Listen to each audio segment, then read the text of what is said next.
I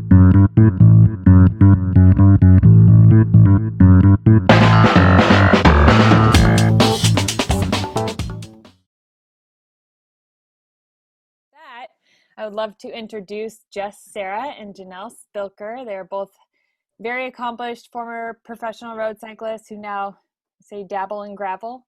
They are very invested in growing the women's side of the sport and two very inspiring women. And today they will be speaking to us on nutrition. Welcome. Thank you. Thank you, Laura. Hi, everybody. It's nice to see everybody from so many different places and Canada on. Hopefully we'll be able to ride with you one day at one of the clinics when they come back. Jess, you want to get us started?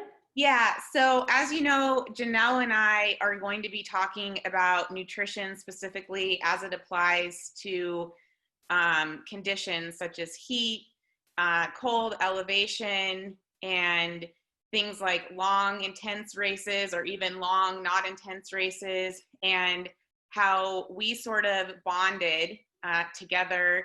We used to train together down in San Diego when Janelle lived there, and we sort of bonded over nutrition being our secret weapon, if you will, and how we attribute that to a lot of our success racing professionally. And we've broken down our tips. We've gone through a lot of the scientific research that our coaches used to apply to our own training, and we want to share some of that with you. So I think we're going to start by each sharing our training and nutrition philosophy with you and a little story of why that's important to us. So I'll let Janelle start with that. Thanks, Jess. Good morning, good afternoon, everybody.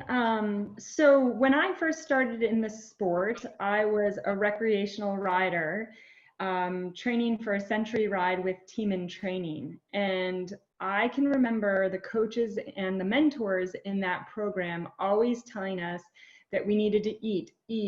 And we were taught to eat big breakfasts and taught to eat constantly on our rides. And it's what I grew up with in cycling, and it wasn't always comfortable. I can remember driving to the start of some of these rides, and after having eaten what I thought was a full breakfast of, cereal or whatever else at home, I would still be drinking a smoothie on the way to the ride to try to sneak in the calories that the coaches and mentors told me I needed to do.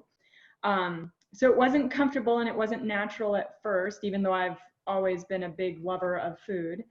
But what happened is over years, I, like Jess said, realized that my ability to eat before rides, before training, and during rides or during events or races, it was my secret weapon.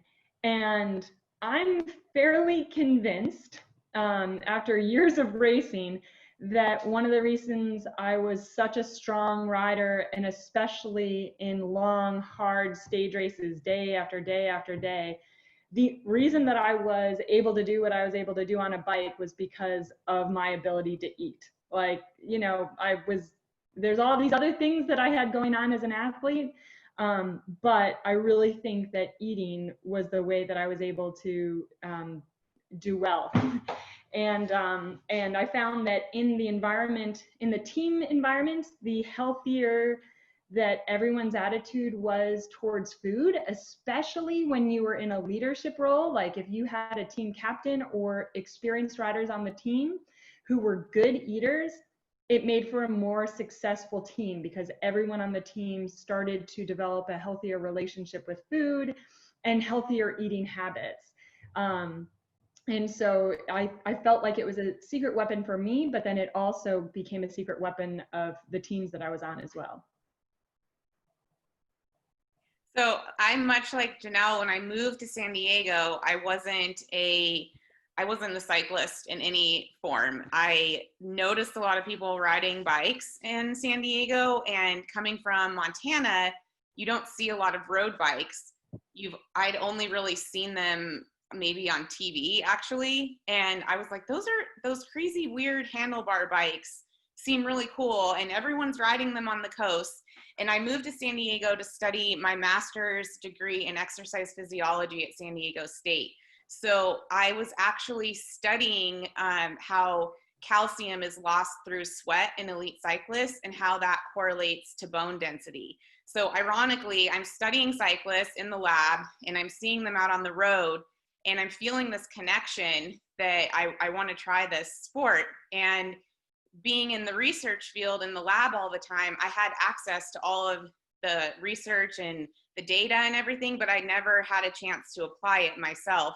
And one of my professors was married to a professional triathlete, and this triathlete was coached by a similar coaching system as Janel, and that's how I got introduced to Janel. And I remember so specifically going on, I think it was like a 7 or 8 hour training ride with her. And first off, both of us thinking that's like a normal thing to do in the winter to ride 7 to 8 hours. And we get to the top of Palomar Mountain where there's this amazing kitchen and bakery, and they make this insane apple pie. And I'm kind of looking at Janel and I'm thinking, I really hope that she doesn't want to share a piece of pie because I want my own piece. And I said to her, I said, are you okay with us each getting our own piece of pie and sharing a sandwich? And she was like, yeah, I'm not sharing my pie with you. But it works so well because there's nothing more frustrating than going on a ride with someone and you get to the top of the mountain and they're bonking and you're like trying to find a truck to drive them down. And so we had that common goal in mind where nutrition to us, we viewed it as something that helped our performance. And we're going to get into this later, how we were able to sort of take our past experiences with body image and knowing that weight is highly emphasized, especially in road racing, and how to sort of portion that off and think about nutrition related to performance and not to your physical look. And taking that into my professional career, like Janel, I was always the person on the team that was a big eater. And I realized how powerful that was. Something like that is as powerful as the person who has disordered eating habits and is constantly aiming to lose weight at stage races. And so it, like Janel was saying, when you bring that into a team atmosphere, you can really create this positive effect. And I checked with Lily to make sure it was okay to tell this story. Many of you probably are familiar with Lily Williams. She was just announced to the Olympic track team, and she was a teammate of mine for 2 years. And she always came into the road season after doing a cross season, and she would come in really tired without a base season and really struggled. And something that I always worked with her on was eating and drinking more in races, because she never had to practice that in training. And I got a text from her this winter from Colorado Springs, where she was with her teammates training. And she said, I'm finally doing my first real base season, and I went on a 5-hour ride today, and I ate pastries and I ate all these things that you told me to eat. And I was waiting for so-and-so, insert names here, and I finally knew what you meant about eating and feeling good for that long. And so that made me feel really good, because she's obviously an Olympic caliber athlete. And it just goes to show you that it's never too late in your career to learn new things and to try new things and to evolve with nutrition. So, all right, so what do we have next here? We're going to talk a little bit about pre, during, and post fuel to sort of kick off this idea about what to eat before, during a ride, and after a ride. Okay, so the philosophy that Jess and I both live by, and if you have a pen and paper, this might be something that you want to write down, because it all boils down to whatever you eat before your ride plus whatever you consume on your ride should equal the work you've done, what you've burned. So if you have a power meter and your power meter tells you that you did a 1500 kilojoule ride, just for simplicity purposes, we'll say that that's 1,500 calories of work that you did on the bike. So whatever you eat for breakfast, plus whatever you eat for while you're riding, or calories that you get in through fluids, should equal what you burned, so 1,500 calories. Then what you do for the rest of the day should cover what your basal metabolic rate is. That's our basic rule of thumb. So we were both going to talk about breakfast, because this is something that we, you know, if you're going out on a big ride, your pre-meal is going to be your breakfast. So over the years, and it did take time, but I trained my body to be able to handle 1,000 to 1,500 calories before a big ride. And that could be a 4-hour ride or a really hard 3-hour ride, or anything more than that. And I could eat 1,500 calories for sure. And it didn't happen overnight, it took time. So what is that? I always emphasize carbohydrates plus fats, but I definitely place the emphasis on carbohydrates, where it's about 70%, give or take, of my calories. And I find that the fats help slow down digestion enough so that I feel full for a long enough time. So for instance, I could have a bowl of, okay, my current favorite thing is a smoothie that has a ton of toppings. And in the smoothie goes a lot of different fruit, greens, but I also put in there a yogurt. And right now I'm on a kick of kind of like a vegan kick. So I'll do a vegan yogurt. So it's a nut-based yogurt. I'll add things like a ton of almonds. I'll add a half an avocado or more. And what else goes in there? There's so much that goes in. And then on top of the smoothie will go things like granola. That's a carbohydrate-based heavy granola kind that's got some sweeteners like maple syrup in them, and it's oats or other grains, lots of nuts, seeds. I'll do chia and hemp, and then I'll do some sort of a fruit topping as well. And that'll get me to 1,000 calories pretty easily, and it's tasty, and I can mix it up and mix up the different tastes. So that's my goal. But probably when I was back in racing, I did a lot of waffles with crazy toppings. I did lots of mueslis plus toast with cheese and jam. But I always try to keep the variety up, because it really helps you keep your interest in eating.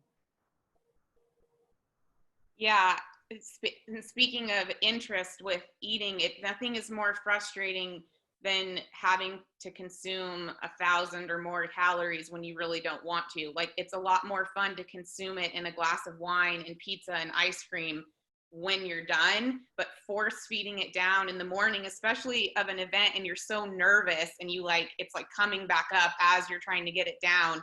That is definitely something that takes practice and allowing your body to sort of compensate or sort of deal with the nerves while you're doing that, and putting into practice maybe some key race days that are training days that make you a little bit nervous, or you're anticipating and you're like, whoa, I hope this goes well, just to sort of practice that. And I'm like Janel, adding the dense calories. I use pancakes are my platform pretty much every single morning. I will use a pancake as a platform for my breakfast, and then I'll add to that the necessary calories. And I'll think about it from a perspective of what am I doing that day, or if I'm extra hungry on a recovery day, just listening to like, I'm really hungry, I'm going to eat a big breakfast so I don't eat like popcorn and chips and all these things throughout the day.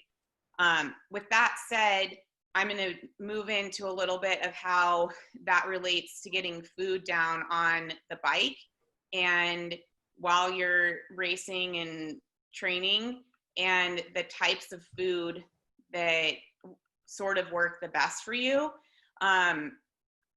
First off, having a solid plan, especially when we're looking at these longer days, It's really important to, like Janelle said, get out a pen and a piece of paper and sort of write it down and think about, what am I going to be burning? What realistically have I practiced getting in, and like, how can I try to aim for that goal? Like, if I can only get 1,000 calories in at breakfast, what is my nutrition plan and what is the timing of that plan? And Janelle is going to talk more about the timing of solid food versus like gels and maple syrup and things like that later. But practicing eating those solid foods and knowing the timing of it on the bike is huge. And if you're listening right now and you're one of those people that is like, I just can't get solid food down, or maybe you're the opposite where you're like, I hate gels and they really upset my stomach, we're gonna touch on that a little bit. But one thing to consider, like Janelle was saying, in eating carbohydrates and fat for breakfast and on the bike, there's a specific reason why it's harder for us to digest and absorb higher protein foods. And if you've ever stopped on a ride and tried to eat like a turkey sandwich and you haven't felt very good afterwards, it's because protein is the only macronutrient that is actually absorbed in your stomach, versus carbohydrates and fats pass through there more quickly and they go into your intestines to absorb and digest. So that's why like limiting the high amounts of protein at breakfast, especially if you're quickly jumping on the bike and on the bike. Shameless plug here, I created an energy bar named JoJ Bar specifically for this, because when I first started racing, I started an Xterra triathlon, and I had an amazing first season until I went to the World Championships in Hawaii, and I was ripping my triathlon suit off in the bushes on the run. I mean, it was game over. And I was so frustrated with that experience because I didn't understand what I needed and the timing of what I needed in the intense heat and humidity like that. So I created this energy bar that specifically addressed the kind of void in the market at the time for a bar that wasn't just the 60 grams of carbohydrate, but it added a lot of fat into it. So that was the idea. And at the time I did this was back in like 2010, when there weren't a ton of energy bars, there weren't any gluten-free bars, and high fat was not a known concept for endurance athletes. It was all about carbohydrates. So learning how to do that and practicing it and applying it will make a really big difference. So hopefully we can get into some tips and then questions from you with your experiences and issues that have come up. I think will be really useful.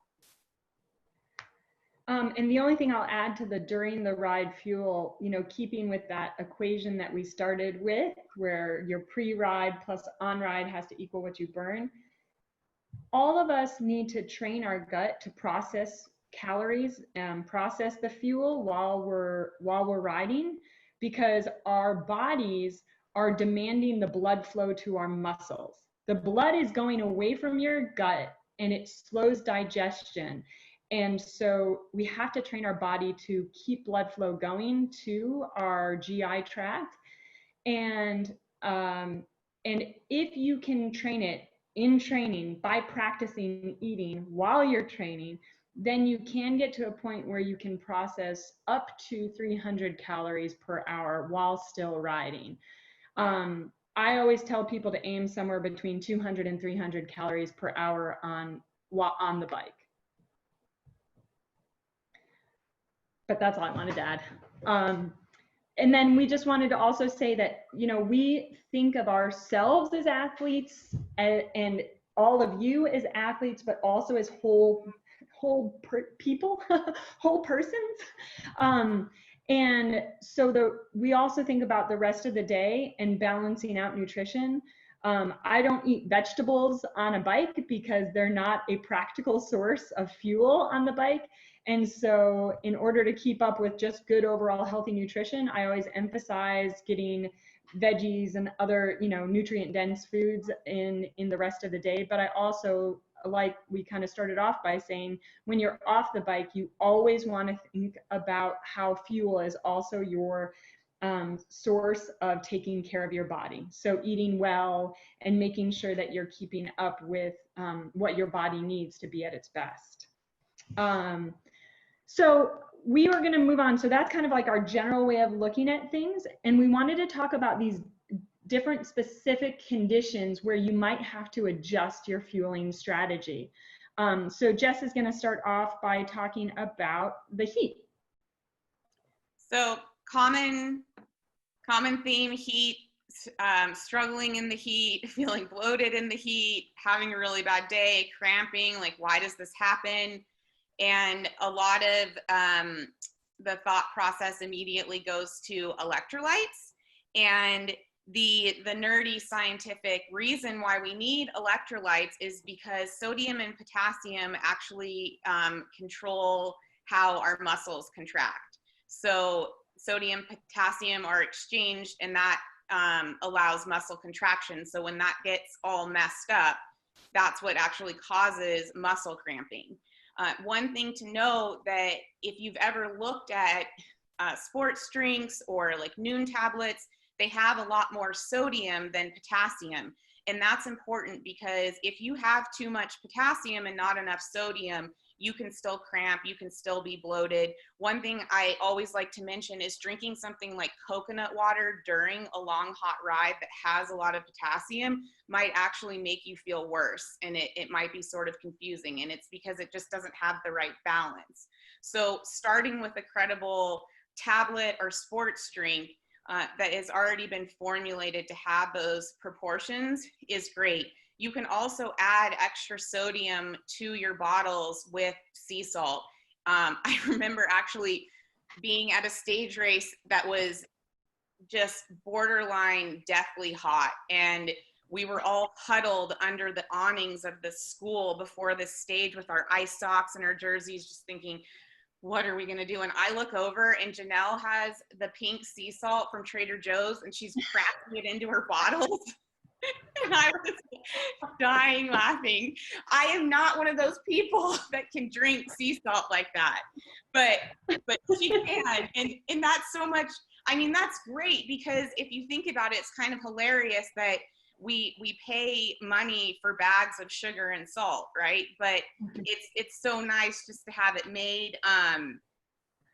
And you know, I had Untapped at Rooted last year. It was in all of the. I'd never had the actual drink mix, and that's really good. So anyway, find one that you like, practice using it, and know the ones that don't work for you. Don't ever try anything new on race day. And I'm not going to get into the specifics about calculating sweat rate. There's a very specific way to do it, and then there's sort of a general calculation you can make, and you could easily Google it, how much you weigh. You can easily calculate around the amount of sodium that you're going to lose per hour, and then you want to aim to replace 50% of that. It's never realistic to replace 100% of what you're losing.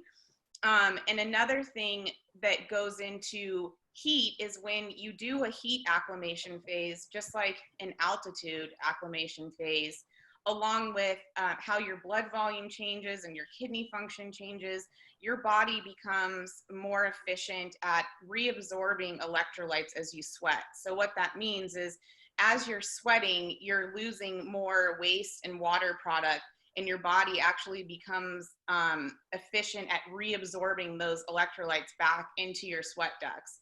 And so you're actually losing less, which means you can get away with onboarding more. So if you live in a hot and humid environment, you've maybe experienced this, or if you come from a cold place to a hot place, you've experienced the opposite, where it's like you almost can't get enough down. But I think practice is the key to that, and also understanding just how to make a quick calculation, like the breakfast plus ride food calories equals calories burned. Just have like a general understanding of how much sodium you're probably going to lose every hour.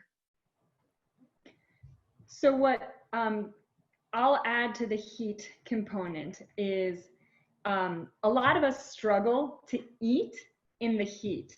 And it's because it all has to do with where our blood is going and how the blood is prioritizing what our body can do. And when it's hot, more of our blood flow has to go to cooling us down. And so it's going to our muscles, but it's also going to this cooling process. So even less blood flow is going to the gut. So this is where it becomes, if you know you're going to be riding in the heat, you need to emphasize solid foods even earlier when your body still does have blood going to the gut, and then expect to need to rely on easy to digest calories later on when your body really is not going to be able to keep itself cool enough, and therefore it's not going to be able to have as much blood going to the gut to digest. So on a hot day, I'll always have my solid foods, and I will only reach for them, and I'll make a concerted effort to reach for those solid foods in the first 2 hours of this long ride, or even longer. As long as I can, I'll rely on solid foods. And then at some point, I'll start eating always in that first half hour, whether it was a race, whether it was a training ride. Even if I just finished 1,000 calories or 1,500 calories for breakfast, I'll go to those solid foods early. And I'll keep on putting in solid foods to try to keep my system awake. Then I start to rely on things like whether it's maple syrup or gels or blocks. The other, I think, big secret weapon is getting calories into your bottles. So you want to have that, like Jess said, that high sodium drink mix in your bottles, but you also want to have something that can deliver quite a lot of calories, because your body will be able to digest those easier and won't have this bloated feeling. I wanted to share a quick story that my coach shared with me that really drove this idea home. There's this thing called the Ileus Effect, and it's basically what happens is that when your digestive system goes to sleep, it won't process any more food. And the way that he taught me this was in medical terms. When you're planning on going in for a surgery, your surgeon, your doctors will tell you don't eat for 24 hours or some period of time before the surgery, because they don't want that food in your system. So you go in for surgery, you have some sort of a general anesthesia, and then you wake up from surgery and they'll give you ice chips. And you'll be in this recovery room, and it'll be an hour or 2 hours, but you routinely have a nurse coming in to ask you how you're doing. And one of the questions that they're trained to ask, and they lean in close and say it very discreetly, is, "Are you passing gas yet?" And the whole idea is that your gut has gone to sleep, and so they can't give you food until your gut wakes up. And when you're passing gas, that's a sign that your system is up and going again. So when you are riding your bike in the heat, the same effect happens. There's less blood flow to the gut, and so your gut goes to sleep and it's unable to process food. If you can train your body and trick your body into keeping the gut awake, you'll be able to get in the calories and you'll be able to perform better. But it does take practices, and it does take training. So on the flip side of the heat, we have the cold, and that comes with its own set of tricks. And the big thing there is that now, instead of our body working really, really hard to keep us cool, it's working really, really hard to keep us warm. You can burn up to 30% more calories in the cold when you're cold than in a normal temperature day. So that means you have to eat more, plan to eat more, or there's some other tricks that Jess is going to talk about there. The other thing to think about is hydration in the cold. It has to be more of a conscious effort on our parts to keep drinking about 16 ounces or a half a liter per hour. And you still want electrolytes because you're still sweating, with an emphasis on salt. But you have to keep drinking. The funny thing is, though, most people will find that when they're riding in the cold, they have to pee more often. And and it's something that doesn't happen in the heat, but it does happen in the cold. But you do want to still keep drinking, even though you don't have the impulse to drink, and even though you will have to pee more. But the blood flow basically is going away from your skin in the cold, and so there's more blood flow to the kidneys, which means that you're processing more urine. So those are my things with cold. Just needing to drink, make an effort to drink, and you're going to need to eat more calories to stay to keep fueled. Right. So the theme here is when you feel like eating the least amount in the heat and the cold is when you need to eat the most and when you need to drink the most. And specifically in the cold, that can be challenging when you need to get to things. And so I'm gonna talk about clothing first from the perspective that in the pro Peloton, it is not a cool look to be cold. You are taught, like, if you show up to a race in the morning on a cold start and you don't have your leg warmers on and everything keeping you warm, you're just instantly wasting a ton of energy trying to stay warm before you even start. Now, the thinking on this is, well, if I have 5 pounds of extra clothing on, isn't that going to slow me down? But really, you will spend more energy being cold. So kind of reverse engineer your thinking on, don't think about I'm putting on extra weight, but think about how that clothing really improves performance. And I know there's some saying like, well, I don't know what it is, Janelle. It's like below 55, you need knee warmers, and below something you need, I don't know. There's some like rule of thumb. Maybe Laura knows. She lives in somewhere colder than San Diego, but you know what that is, Laura? I think you're right. I know you're supposed to cover your knees below 55, I believe. Yes, that's what it is. Yeah. So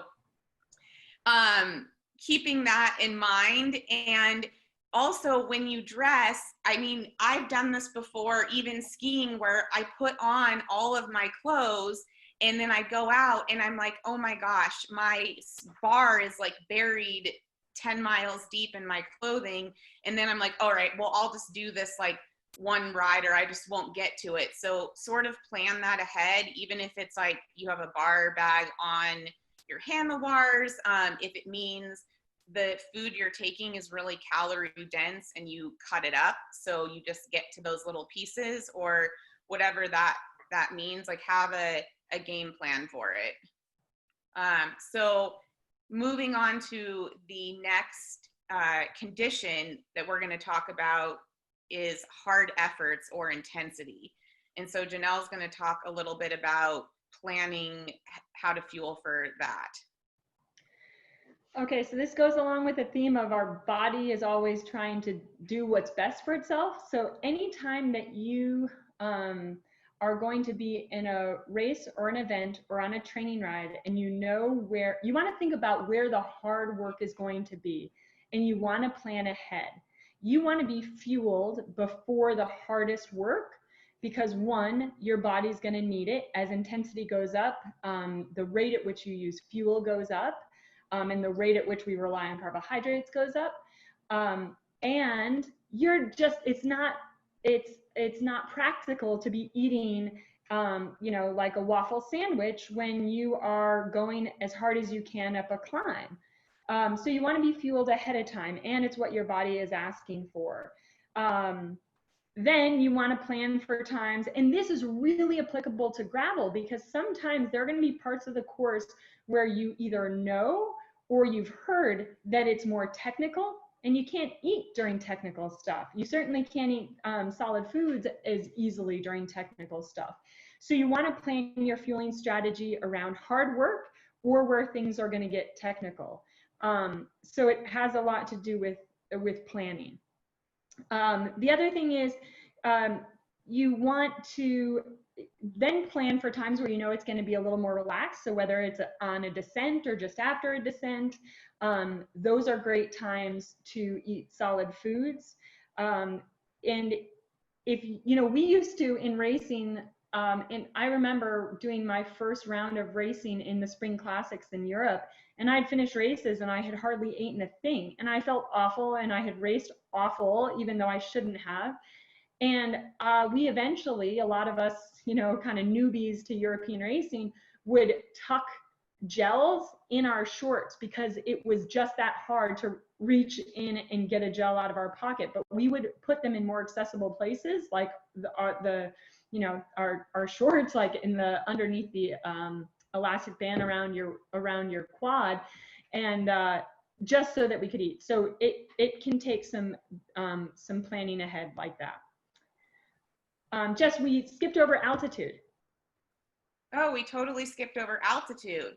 Okay, before we go back to that, I just thank you for bringing that up about those tricks for, I remember my first classics race, which was a world tour race on an Olympic year, and it was Trofeo Benda, and they served us breakfast at 7 a.m., and then they served a pasta meal at 11 a.m., and then we raced at 1, and my team director, Mari, was like, you have to eat the pasta meal. And I was like, I can't eat pasta.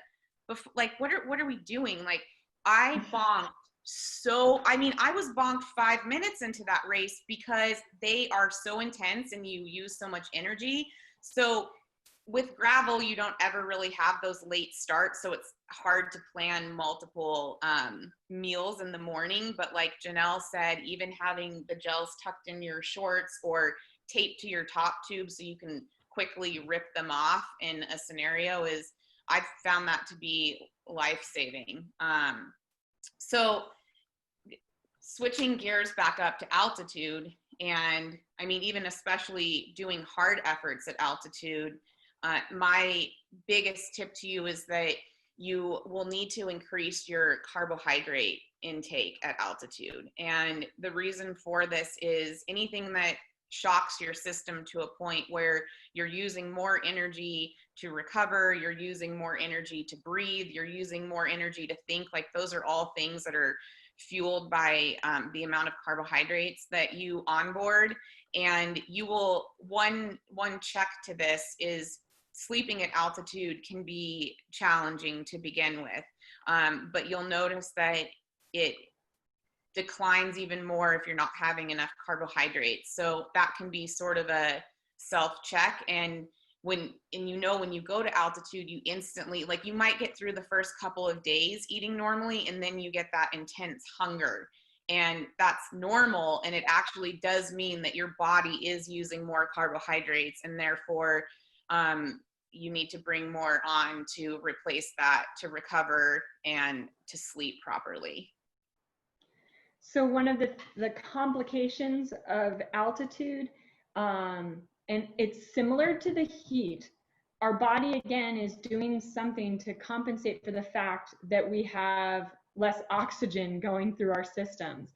And most people experience this gut shutdown, whether it's on the bike or off of the bike. People experience a loss of appetite. You are highly prone to dehydration at altitude because your breathing rate increases and you're losing more moisture because of your increase in breathing rate. So you have to drink more, you have to consume more salt, but you also need to, again, like be very diligent about eating early and understanding that, okay, certainly while I'm riding my bike at altitude, my body isn't going to want to keep my digestive system awake. So I need to trick it into keeping awake, and I need to be eating earlier in my rides and more consistently in my rides in those events. So it's similar to the kind of effect that we have in heat, but your system will shut down. And one thing, we have all been in events where all of a sudden we realize our body is not processing food anymore. It just feels like everything is sloshing around in your stomach. And the thing is if you are at 5 miles to go or 10 miles to go, you might be able to trick it and just like endure the bonk and just get to the finish line. But if you have a lot longer to go, if you have an hour or more, or I would say even 45 minutes or more to go, the best thing you can do, and it will save it'll save you pain and it'll save you finishing time, is to stop and take a longer break, let the blood flow return to the gut, eat some solid food, and then get back on the bike and keep going. You'll save time overall. And it's worth that kind of like loss of time by stopping to get your system back up and running again. Yeah. So just to kind of conclude all of that, with any sort of varied efforts and varied conditions, I think the rule of thumb here is to kind of go over everything we've said, and feel free to ask us questions today, and anyone can always DM me and sort of put this into practice. One of the things I want to emphasize is not to compare yourself to other people, and we're going to get into the sort of the real life application and rewiring your thinking now. But knowing that just like how all body types are different and all skill levels are different, the way that we adapt to these environmental changes, it can be completely across the board different, and it specifically varies between men and women. So the key is focusing on, even if you have to keep a journal of how things are going, I've always found that very useful, especially right after a training ride or right after a race, writing down the experiences that are like emotionally heightened at the time. I'll often forget later, and then it will happen to me again in the middle of an event, and it'll trigger that emotional trauma of like, oh yeah, I remember, you know, this has been an issue for me specifically. And so that's what I want to work on for these sorts of environments. Anything else to add to that, Janelle? No, that's great. Okay, so now we're just going to get into a little bit about rewiring your thinking when it comes to nutrition, because the reality is that there are sort of like pressures that we put on ourselves that have to do with body image and weight. And I think that most of us have probably been through a phase in our lives, are currently struggling with a phase where we're dealing with body image, and sort of how that is really affecting your nutritional goals and possibly your performance goals. For me specifically, I would say that I am the type of person that doesn't have the body type on the outside that you would walk up and look at me and be like, that girl's a professional athlete. And I really struggled with that for a long time, because I would look at riders, or when I first started in triathlon, where everyone is just so ripped and proportionally perfect looking and tan and muscular, and my body never really had that look. And I struggled with it because I thought that that look equaled performance in my mind. I knew from being in the exercise physiology lab, I had done a VO2 max test, which basically measures your oxygen uptake ability, and that is a sign of endurance capability. And I had a number on paper that Olympic level cyclists see. So I knew inside my physiology was there, but I didn't understand, like, why doesn't my body type look like this? And what ended up happening is I would go out and I would race, and I would size everyone up and reduce myself down on the start line, and decide in my head that, you know, I look like this, so this was going to be my result. But then I would always prove myself wrong on when I started racing. And I started to realize that I was very strong and I was very lean, but I just didn't have that look. And I hope I'm doing an okay job of describing what I mean, but I've often had people ask me if I race on the track, and I don't know what that is in cycling, that for some reason, if you are like a rider that is bulkier, more muscular, you automatically have to be a track rider. Well, anyone, including Janelle, can tell you that I'm actually a climber. And that's what I do best. And I can't sprint to save my life. Like, honestly, I don't think I've ever done more than 800 watts. Like, I think 796 was like max ever. And so, yay. And so for me, it was the shift of realizing that when you decide in your head that your body type is X and that you don't like it and you need to look like Y to be where you are, it always affects the way that you look at nutrition. And it's kind of impossible for it not to. And what really helped me to break that habit is being around people like Janel and being around coaches and a support system that could point things out to you, that could help you, and that you could even say, like, I'm uncomfortable eating that much on the bike because I'm afraid I'm going to gain weight or because I want to lose weight. And sort of identifying those healthier habits of, well, when I eat, I perform better and I feel better, I sleep better, and I recover better. And sort of rewiring that thinking to become, these are the things I do for performance because I love feeling good on the bike. The bike brings me so much joy. I get to be outside. I get to share it with my daughter or my family or whatever it is, and not the bike is this vehicle for me to lose weight and beat myself up over how I look. And when you shift that thinking, it adds a lot more joy into the process. Mm-hmm.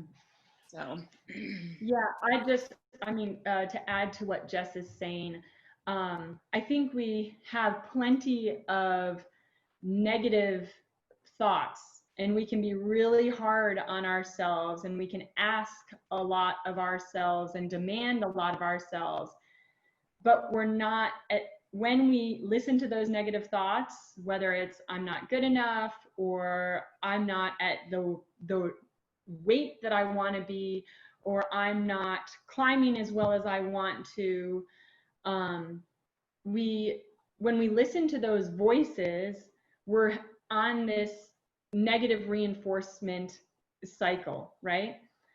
I believe in thinking instead of saying, holy cow, like look at what I'm asking my body to do. I'm asking my body to go out on this 3-hour ride or 6-hour ride or a 9-hour ride. And I want it to be this really powerful experience, this really fulfilling experience or joyful experience. Well, I want to set myself up for success so that I have the best chance of feeling good, riding well, and enjoying the experience. Well, we have to take care of our bodies, and fueling is like the baseline key to feeling your best on the bike. I mean, we have so much to gain, I think, in life from our bikes, and maybe that's never been more true than what we've seen in the last 3 months or so, where people have been having to stay home.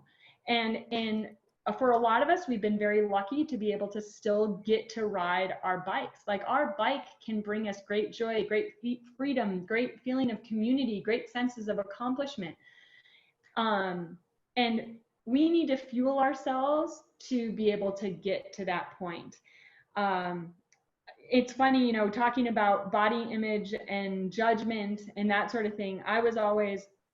People always looked at me and my like Tyrannosaurus Rex arms, like my skinny little arms, and they were like, oh, Janel, it's so cute that you can eat 1,000 calories, but you are the exception to the rule. And I'm telling you that when I actually ride with people and they eat more and they eat more and they eat more on the bike, they feel better and they continue to improve as cyclists. Like, they get more power over the short term and the long term. But it's something that you have to be willing to do and try and commit to, because it doesn't happen overnight. You have to train your body to process the fuels so that you can really reap the benefits. I think that if everybody on this who's watching this were to go out for a 3-hour ride and just try the fueling strategy that Jess and I are talking about, I think you will feel better on that ride. And I also think that if you commit to it for longer term, you will feel better and better and better, and it'll work better and better and better for you. Yeah, I know we're getting close to the end of the hour. Do we have a hard stop at 11? I do, but if you guys don't, you can feel free to stay on, and other people who want to continue to ask questions. I want to be able to take time for questions, but just quickly, again, we had more to say kind of on the rewiring topic, and I don't know if there's anything like key that you wanted to bring up, Janelle, but the last thing that I wanted to say about body image and eating and kind of switching that cycle in your head is oftentimes we look at food as something like, oh, like food is something that could make me gain weight, or it's a rest day, and if I eat too much, or if I eat too much on the bike. And something that was helpful to me is kind of thinking like, well, if I don't eat enough, like visualizing like my muscles wasting away, like the opposite of that. Like I'm terrified of under fueling and then getting in a hole, and that adding up over time, not only to my health, but also my performance. Because we all know that being in a hole, it is maybe the worst feeling in the world. When you're riding, like there's nothing worse than just absolutely being miserable when you're on the bike. So Janelle, anything else on this that we want to? Let's take some questions if there are any on there, Laura. Or Yeah. Well, first of all, thank you guys. I've heard a lot of nutrition talks, having worked in sports nutrition for a long time, and this is the most holistic nutrition talk I've heard.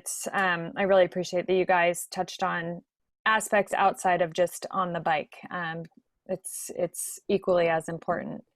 I see some questions. Any tips for determining how much sodium you lose? Yeah, so like I said, there's two ways to do it, and you can do it the really specific way of knowing your exact sweat rate, which is kind of complicated. That requires measuring how much you drink during a ride and how much you pee. So you could measure that inside, but of course you sweat more on the trainer, and then you'll know that the amount you're losing, and you can calculate the sodium amount. The other way is to go based off of your weight and the environment, and that will determine what your sweat rate is per hour and how much sodium you should try to bring back in every hour. So if you want to DM me, I'll walk through the calculations with you specifically. I think that'll be a little bit more useful, so we can do it together, and I can provide some suggestions for a plan, if that's okay. Yeah. What about what to eat if you're pre-diabetic or diabetic? Oh, this is great. First of all, I think it's worthwhile to talk with a doctor who has some experience with endurance sports. I've worked with some athletes who have some pretty specific medical issues, and I think that there is, first of all, I'm not a doctor, so, but I could say on my experience working with athletes who have diabetes or are pre-diabetic, that finding a doctor who really understands endurance sports, they're going to be more apt to be able to help you figure that out. Some athletes that I've worked with have found glucose tabs really helpful, and they use that as a constant drip, and depends on whether you have a constant glucose monitor or how you monitor your glucose. Then you can use those quick energy sources. And I've also worked with athletes who have used sugary drinks like Coca-Cola, or things like that when they need a quick dose. But I know that monitoring insulin levels and glucose levels becomes very important when you have diabetes or are pre-diabetic. Jess, do you have anything to add to that one? I know a few diabetic cyclists, and all of the ones I know have a continuous glucose monitoring system inserted and an insulin pump, so they're constantly able to check and adjust on the bike. And that's mostly what I know is in carrying that One of them carries some specific glucose gel that is straight glucose. Something else that's straight glucose is the Haribo gummy bears. So that's like the quickest sugar that you can have, and they're delicious. So I think knowing what sugars you have with you too, can be helpful. I think we probably have time for one more question if anybody has a question. One thing I wanted to bring up, you guys were talking about accessibility to your nutrition. I think that's so key. I think one thing that's helped me at times, especially if it's a more technical course and, especially as it applies to gravel, is they make all this great gear now that is helpful, like a Camelback, just having, being able to drink at any time and not having to even reach down and grab your bottle, or putting, I did a really long ride last weekend and it was the first time I put a handlebar bag out in front, and just even being able to reach into that was easier than reaching in my back pocket, and it helped me to be more proactive about my nutrition. So and gravel's very accepting of all these new pieces of gear that maybe weren't as accepted in the road scene. So yeah, I don't know if you have anything to add to that that's helped you, but the gear is the handlebar bag. Like I almost can't ride without it now because it's so much easier. I have had the past few days, I've had a website open where I'm trying to decide if I, should spend the money on my first handlebar bag yet. I would say the thing I would add to that is I've gotten into the habit of always wearing long fingered gloves. And so whether it's hot or cold, I always wear long fingered gloves now. And most people say that it's difficult to find your food and open your food and everything with long fingered gloves. So one, I just think practicing is really important. And then two, pre-opening packages. So whether it's cutting the tops off of your baggies or your blocks. And then I also sort my food in different pockets. So I know like it's always on with my right hand, I reach to find my easiest calories. And my left hand are going to be the harder to digest calories. And I get kind of, systematic about it. That's a good one. The pocket. Do you mind if I show my bars? Oh, please do. I should have actually pulled some out. I don't know if you guys can see that.